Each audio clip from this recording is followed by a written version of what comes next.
Ele a mandou parar, ignorou suas credenciais e tentou intimidá-la. O que ele não sabia é que ela era uma das juízas mais poderosas do estado, e dessa vez, as câmeras estavam rodando. Ela viu as luzes antes de ouvir a sirene. Era pouco depois das 22h30 em um trecho tranquilo da Highway 23, a cerca de 3 quilômetros de sua casa em Mont, Geórgia. A juíza Marlene Dupont havia deixado o baile de gala anual da assistência jurídica da cidade 30 minutos antes. Ela havia sido homenageada naquela noite por seus 35 anos de serviço, 25 dos quais como juíza do Tribunal Superior. O evento foi um evento polido, cheio de smokings e risadas educadas, brindes com champanhe e apertos de mão. Marlene usava um vestido de seda azul marinho com um broche de prata herdado de sua avó. Seus saltos agora descansavam no assoalho, trocados por sapatilhas sensatas. Ela estava cansada, mas satisfeita.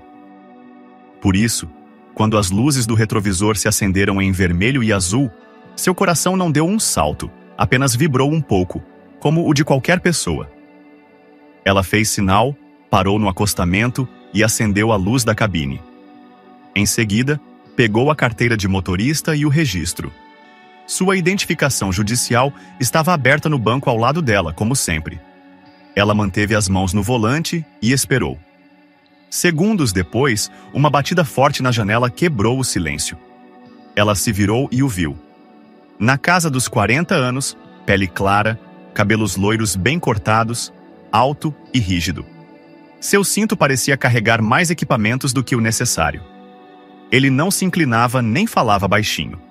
O feixe de luz de sua lanterna foi direto para o rosto dela. "Saia do veículo." Ele latiu, sem saudação, sem motivo, nem mesmo um pedido de seus documentos. Marlene piscou os olhos. "Policial, posso saber por que estou sendo..." "Saia do veículo, senhora, agora." Não havia como confundir a agressividade. Ela exalou lentamente. "Senhor, sou a juíza Marlene Dupont do Tribunal Superior do Condado de Bibb. Não estou resistindo. Eu perguntei quem era a senhora." Ele retrucou. "Eu dei uma ordem legal. Saia daí." Ele não vacilou. Marlene hesitou, depois soltou o cinto de segurança com cuidado. Ela alcançou a maçaneta da porta com movimentos lentos e deliberados. Sua mão esquerda permaneceu visível do lado de fora. O ar da noite batia em seus ombros nus. Ela era alta, com 1,80 sem salto, mantendo o queixo alto, mas a expressão calma. "Coloque suas mãos onde eu possa vê-las." Ela o fez. "Há algum problema, oficial Radford?" "Oficial Clint Radford." "Ok, policial Radford. Eu não estava em excesso de velocidade. Não estava desviando. Se for sobre outra coisa, ficarei feliz em cooperar, mas gostaria de saber." "Você se encaixa na descrição de um suspeito na área." Isso foi tudo o que ele disse. Marlene franziu a testa. "Que tipo de suspeito?" "Estou usando um vestido de gala e venho de um evento no tribunal. Tenho minhas credenciais dentro do carro." "Eu disse para manter suas mãos para cima." Ele deu a volta no carro dela, olhando pelas janelas, com a lanterna passando pelos bancos. Em seguida, ele comunicou algo pelo rádio. Ela não conseguiu ouvir o quê. Os carros passavam lentamente na rodovia, alguns viravam a cabeça, alguns buzinavam. Ela sentiu um nó se formar em seu estômago. Ela já havia lidado com julgamentos de assassinatos, colocado líderes de gangues atrás das grades, acalmado brigas no tribunal com um simples olhar. Mas esse homem não estava interessado na razão. "Volte para a rota", ele murmurou. "Para quê?" perguntou ela, ainda calma, mas agora mais alta. "Você não me disse por que me mandaram parar. Nem sequer pediu minha identidade." Ele não respondeu. Apenas ficou a 1,5 metros de distância, com a mão apoiada no coldre. Ela podia sentir isso agora, o medo se misturando com a frustração, mas sua voz nunca vacilou. "Minha identificação está no assento. Credenciais judiciais. Você pode verificar minha identidade." Radford se aproximou um pouco mais, semicerrando os olhos. "Não me interessa quem você diz ser. Já tive muita gente mentindo pra mim neste trabalho. Você pode ser qualquer pessoa em um vestido. A mandíbula de Marlene se retesou. Policial, agora você está sendo gravada. Aquela casa ali atrás é dos meus vizinhos. Eles estão observando. Radford se virou, avistando duas pessoas em uma varanda do outro lado da rua, com os telefones levantados. Ele murmurou algo em voz baixa, mas, em vez de se acalmar, pegou o rádio novamente, solicitando mais reforços. Mulher não obediente, possivelmente armada. Seu coração caiu, mas ela sabia que, se entrasse em pânico, ele venceria. Então ficou quieta, deixando o silêncio falar por enquanto. Mais 2 carros patrulha chegaram em 3 minutos, com as luzes piscando, os motores em marcha lenta e os rádios estalando. Marlene não se mexeu. Ela ficou parada no acostamento de cascalho, com os braços ainda levemente levantados, os pés doendo agora em suas sapatilhas. O tecido fino de seu vestido esvoaçava levemente com o vento. Parecia quase absurdo. Essa mulher elegante em um vestido de noite, cercada por policiais armados na beira de uma rodovia.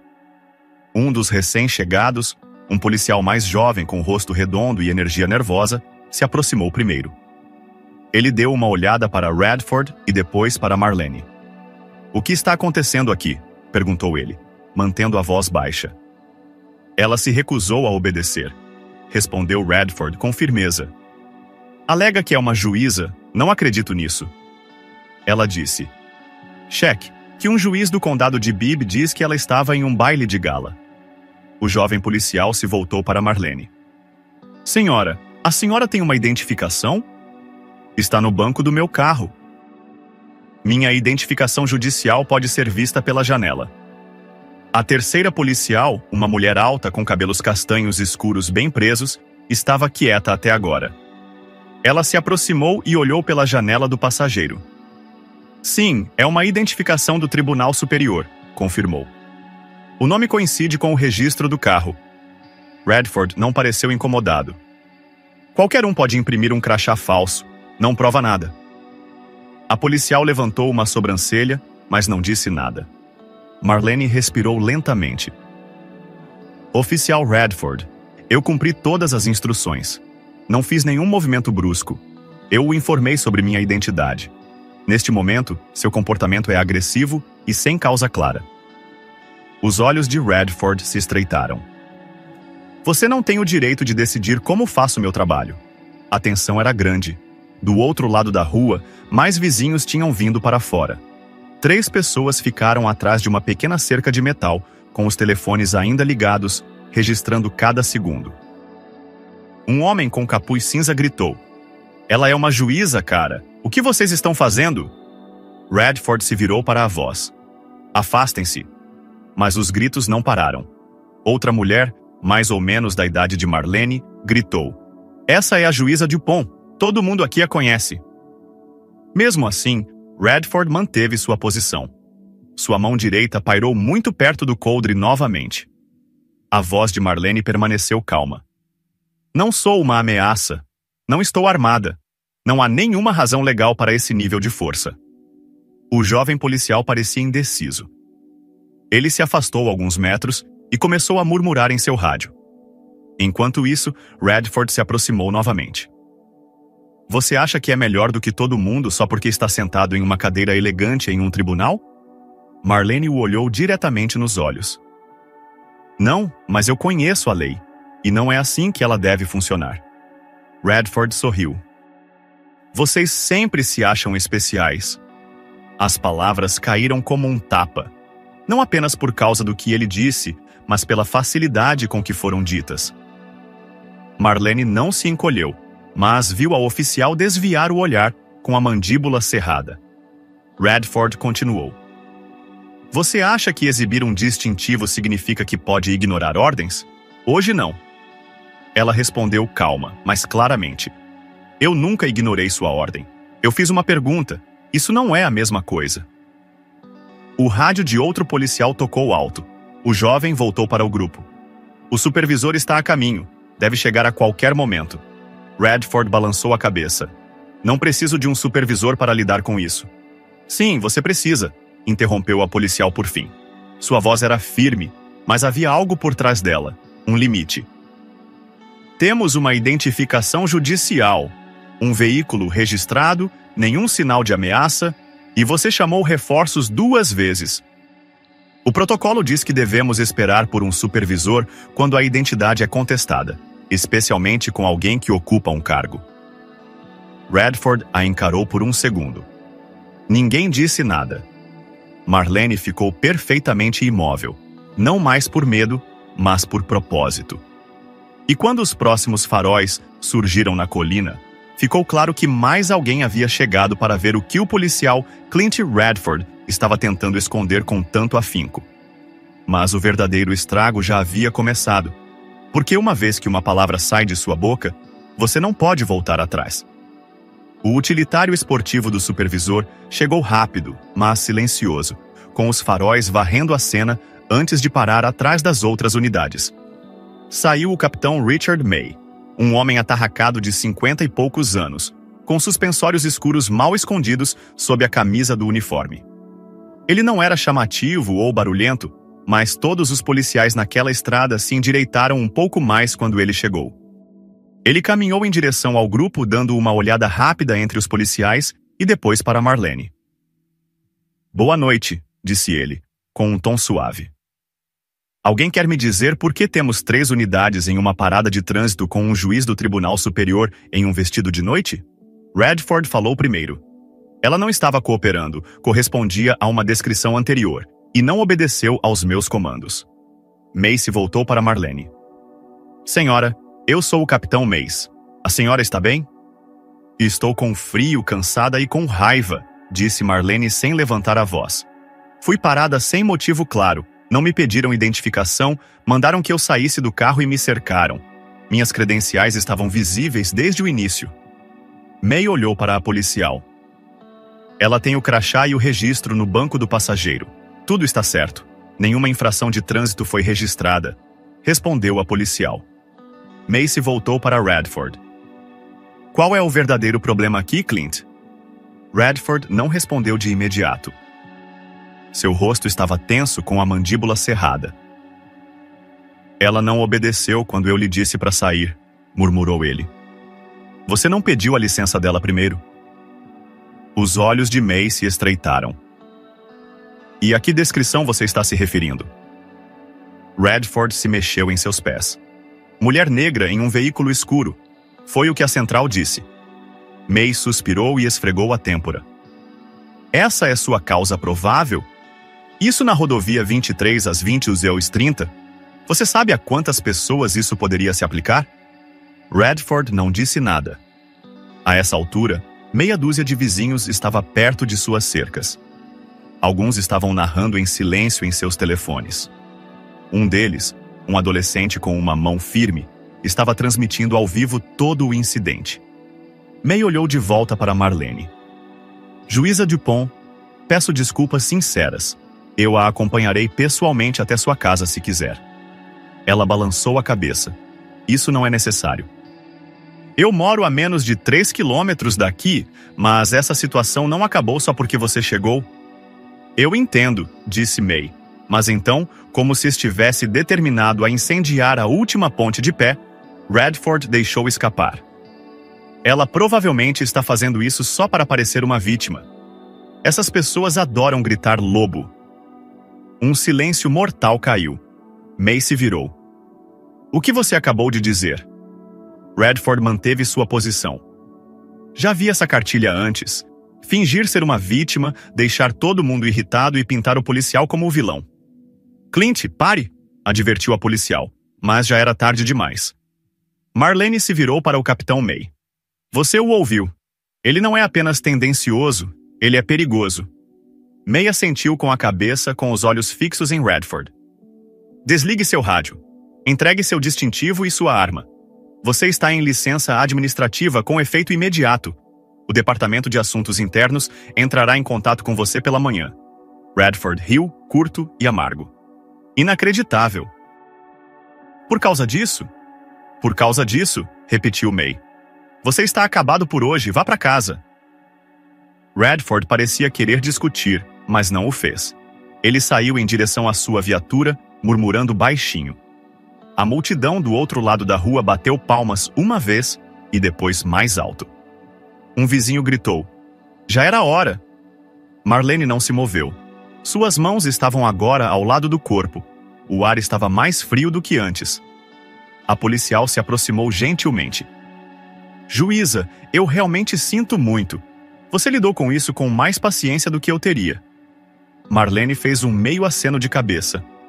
Paciência é fácil quando se passa 3 décadas esperando que o sistema cumpra suas promessas. A voz dela era baixa, mas foi forte. O capitão Mays exalou. "Senhora, se quiser registrar uma queixa formal..." Eu vou", disse Marlene, seus olhos nunca deixando o carro de Radford enquanto ele se afastava. "Mas não apenas uma reclamação. Quero que a política seja revisada. Quero que isso fique registrado e quero que todos os jovens policiais da sua força assistam a esse vídeo e se perguntem quem eles teriam sido esta noite." May olhou para ela e entendeu. Mas a verdadeira tempestade não estava mais do lado de fora. Ela estava chegando para tudo o que havia sido permitido apodrecer por muito tempo a portas fechadas. Na manhã seguinte, o vídeo já havia atingido 200.000 visualizações. À tarde, ele estava em todos os canais de notícias locais e subindo nos feeds nacionais. Mas dentro da casa da juíza Marlene Dupont, tudo estava tranquilo. Ela estava sentada à mesa da cozinha, com o roupão amarrado frouxamente, uma xícara de café fresco na mão e o telefone no modo silencioso. Sua filha Simone, advogada de direitos civis em Birmingham, havia chegado de carro antes do nascer do sol. Ela estava no balcão, folheando as mensagens de texto dos repórteres. "A CNN está ligando para você", disse Simone suavemente.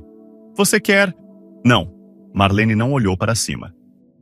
"Eles querem falar sobre o incidente. É assim que eles o estão chamando. Não foi um incidente, foi um padrão." Simone se sentou em frente a ela. "Tem certeza de que não quer que eu cuide da imprensa? Isso está crescendo rapidamente. Todo mundo tem uma opinião. Algumas pessoas já estão chamando você de heroína. Outras..." Marlene deu um leve sorriso. "Eu não fiz nada heróico. Fiquei quieta e me recusei a ser apagada. Isso não deveria ser manchete." Simone assentiu, mas seus dedos bateram na mesa. O sindicato da polícia emitiu uma declaração. Eles apoiam Radford, dizendo que foi um mal-entendido exacerbado pelo protocolo de alta pressão. Marlene pousou sua xícara. "É claro que estão. Mas aqui está a parte com a qual eles não contavam", acrescentou Simone. Um dos outros policiais registrou um relatório. A policial Medina, a mulher que estava no local. Ela incluiu tudo o que Radford disse, palavra por palavra. Marlene olhou para cima. "Isso? Ótimo", disse ela. "Isso é importante." Mais tarde naquele dia, Marlene recebeu a visita de um funcionário da cidade, o vice-prefeito Alan Stokes, alguém que ela conhecia há 20 anos. Ele foi educado, cauteloso, trouxe flores. "Marlene", disse ele quando ela abriu a porta. "Sinto muito pelo que aconteceu." Ela se afastou, deixando-o entrar sem dizer uma palavra. Eles se sentaram no sofá dela, onde o ar ainda tinha o aroma de lavanda e café. "Queremos consertar isso", começou Stokes. "O prefeito está redigindo uma declaração. Gostaríamos de emitir um pedido formal de desculpas da cidade e do departamento. Em particular, se preferir." Marlene o encarou. "Particularmente?" "Bem, sim, para preservar sua privacidade, sua dignidade." "Minha dignidade não precisa ser preservada", disse ela com firmeza. "Ela não foi danificada. A dele sim." Stokes limpou a garganta. "É claro, mas também não queremos aumentar as tensões desnecessariamente. As tensões aumentaram no momento em que fui tratado como um criminoso sem motivo. Esse momento já é público. Você não pode esconder o pedido de desculpas atrás de uma cortina." Stokes parecia desconfortável. "Não estou pedindo uma faixa", continuou ela. "Mas também não vou ser uma nota de rodapé. O que aconteceu precisa ser dito em voz alta." Ele assentiu lentamente com a cabeça. "Vou falar com o prefeito." Antes de ele sair, ela disse: "Mais uma coisa, e certifique-se de que o policial Medina esteja protegido. A retaliação é real." No dia seguinte, o Departamento de Assuntos Internos iniciou uma investigação. Foi anunciada uma reunião na prefeitura. Ela ficou lotada em poucas horas. Centenas de membros da comunidade fizeram fila do lado de fora do auditório de uma escola secundária local, esperando para ouvir os líderes da cidade e a própria Marlene. Lá dentro, sob o zumbido baixo de luzes fluorescentes, Marlene ficou atrás de um pódio de madeira em seu traje de domingo. Dessa vez, ela escolheu seu roupão, não o de seda, mas o da sala do tribunal. Ela não falou com entusiasmo, não levantou a voz, mas cada palavra caiu como uma pedra em uma água parada. Eu não estava com medo por causa de uma arma. Eu estava com medo porque vi algo que vi durante toda a minha vida. Alguém decidindo que minha presença, meu tom, minha própria existência os deixava desconfortáveis. E eles usaram esse desconforto como justificativa para o poder. Ninguém fez barulho. Continuamos esperando que pessoas como Clint Radford se revelem, mas elas não estão se escondendo. Elas estão sendo protegidas, defendidas, desculpadas. Essa proteção tende a acabar. Ela se afastou do pódio. A sala a acompanhou, mas os aplausos não consertam sistemas. E Marlene sabia que esse momento tinha de levar a algum lugar ou desapareceria como todos os outros antes dele. 2 semanas depois, a investigação interna chegou a um ponto decisivo. O policial Clint Radford foi oficialmente suspenso sem remuneração até a demissão. O departamento divulgou uma declaração cuidadosamente redigida sobre a responsabilidade do policial e a revisão do protocolo, mas parecia uma folha de desculpas grampeada. Mesmo assim, a pressão não diminuiu. Marlene não pediu entrevistas, mas a mídia veio mesmo assim. Vans de notícias se alinharam na estrada em frente à sua casa durante dias. Ela recusou a maioria dos pedidos, mas concordou com uma entrevista em seus próprios termos com uma emissora local que sempre tratou sua cobertura judicial com respeito. A entrevista foi filmada em sua sala de estar, sem iluminação sofisticada, sem roteiro, apenas Marlene sentada em uma poltrona com as mãos bem dobradas.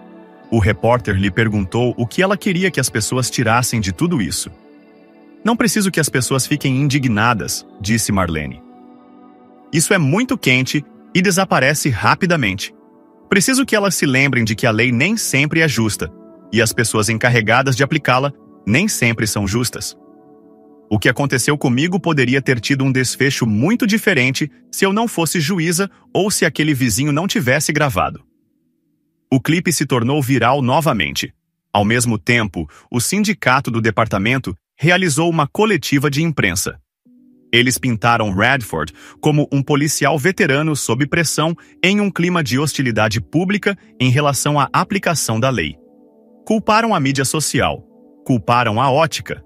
Em nenhum momento o culparam, mas a comunidade não estava gostando disso. Surgiram manifestações em frente à prefeitura, a maioria pacífica, algumas emotivas. Elas não se limitaram a cantar o nome de Marlene.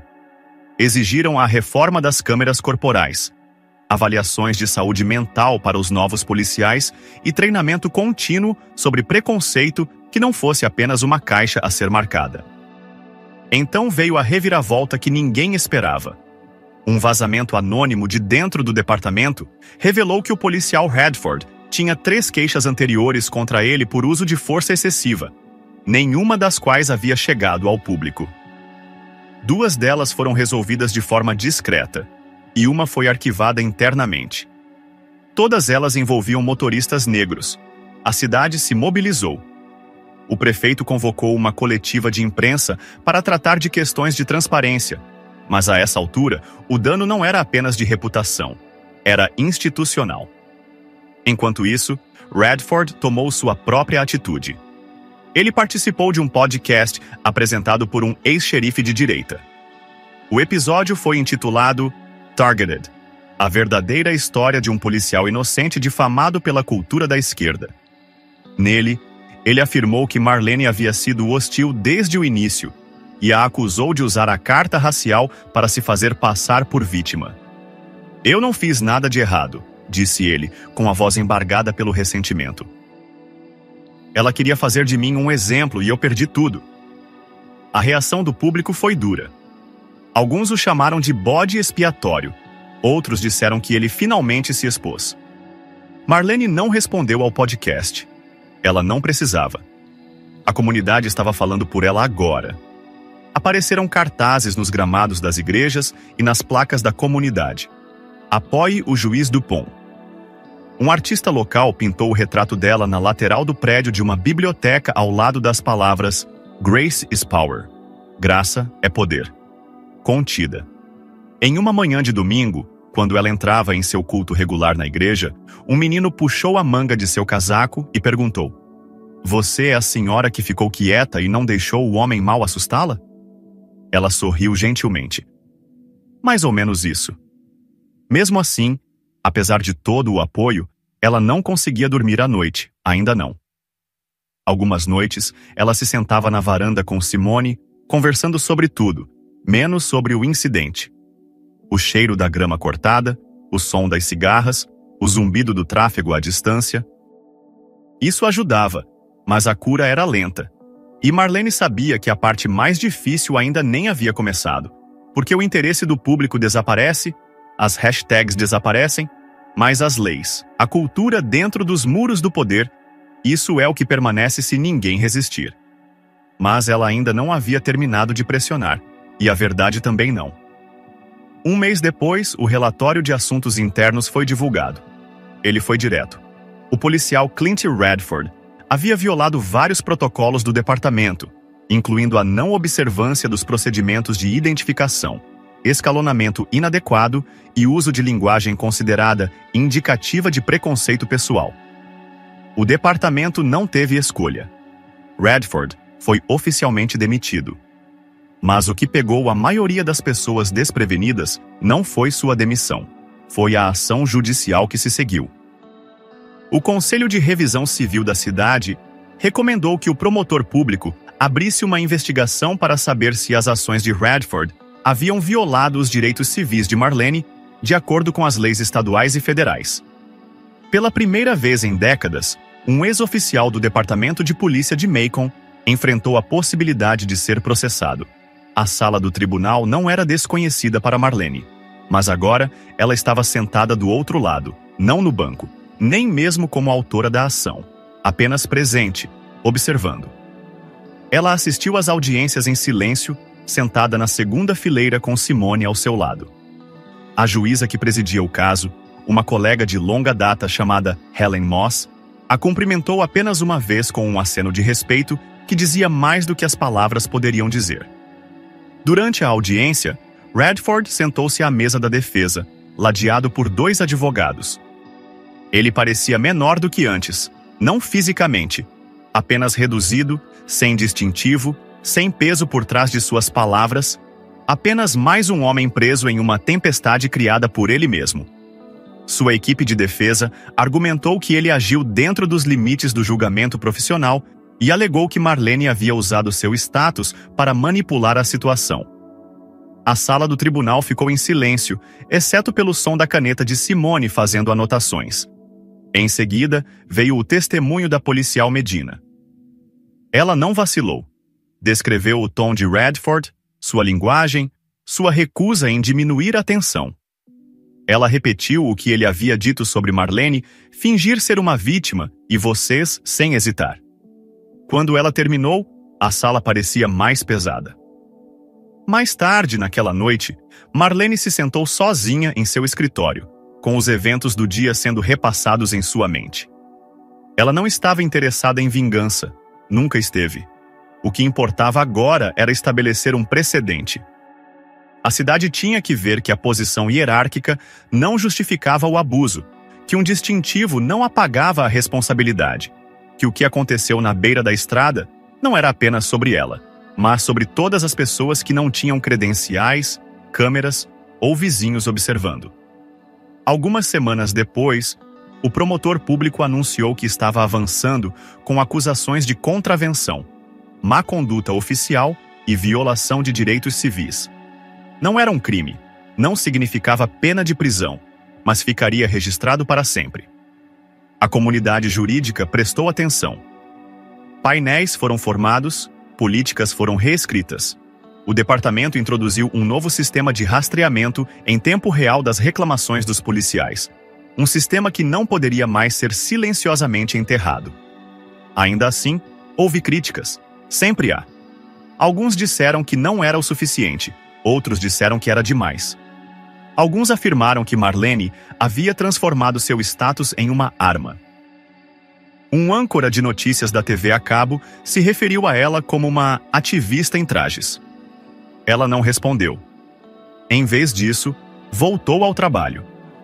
Voltou para a sala de audiências, vestindo o manto novamente, não para traçar uma linha entre ela e os outros, mas para lembrá-los de que a justiça ainda pertencia a eles, não apenas em declarações, mas em ações. Certa manhã, durante um intervalo tranquilo entre os casos, um jovem funcionário lhe trouxe um bilhete. Era do policial Medina. Dizia: "Obrigado por ter se mantido firme. Você tornou mais fácil para mim falar a verdade." Marlene dobrou o bilhete lentamente com as mãos firmes como sempre, e o colocou dentro da gaveta de sua mesa, não para guardá-lo, mas porque era importante. Porque para cada voz que se manifesta, outra pessoa encontra coragem para seguir. E é assim que a mudança começa a se firmar. 3 meses se passaram. As manchetes estavam mais calmas agora. As equipes de filmagem tinham passado para a próxima indignação, o próximo escândalo, o próximo momento que fez o mundo parar por tempo suficiente para sentir algo antes de virar a página novamente. Mas dentro do Community Civic Hall de Macon, as fileiras estavam cheias. Um evento anual, pequeno, geralmente sem intercorrências, havia atraído uma multidão que triplicou o número do ano passado. Não era só porque a juíza Marlene Dupont estava programada para falar. Era por causa do que ela representava agora. Não apenas justiça, não apenas autoridade, mas resistência. Quando ela subiu ao palco, os aplausos vieram em ondas. Ela subiu ao pódio com sua calma habitual, sem cartões de anotações, sem teleprompter, apenas falando de um lugar mais profundo do que a raiva. "Pensei muito sobre o silêncio nos últimos meses", começou ela. "E como ele protege as pessoas erradas." A sala ficou quieta. "Passei décadas pensando que se eu fizesse tudo certo, se trabalhasse duro, mantivesse a calma, seguisse a lei, respeitasse o distintivo, eu estaria segura. É isso que nos ensinam, certo? Que o sistema pode ser lento, mas funciona, que o caráter o protegerá." Ela olhou para o outro lado da sala, deixando as palavras assentarem. Mas naquela noite, ao lado da rodovia 23, nada disso importava. Nem meu manto, nem meu registro, nem meus anos de serviço. Para um homem com um distintivo e um preconceito, eu era apenas inconveniente. Então ele tentou me reduzir ao silêncio, à obediência, ao medo. Ela fez uma pausa, sua voz inabalável. Se eu tivesse levantado a voz, poderia ter sido rotulada de agressiva.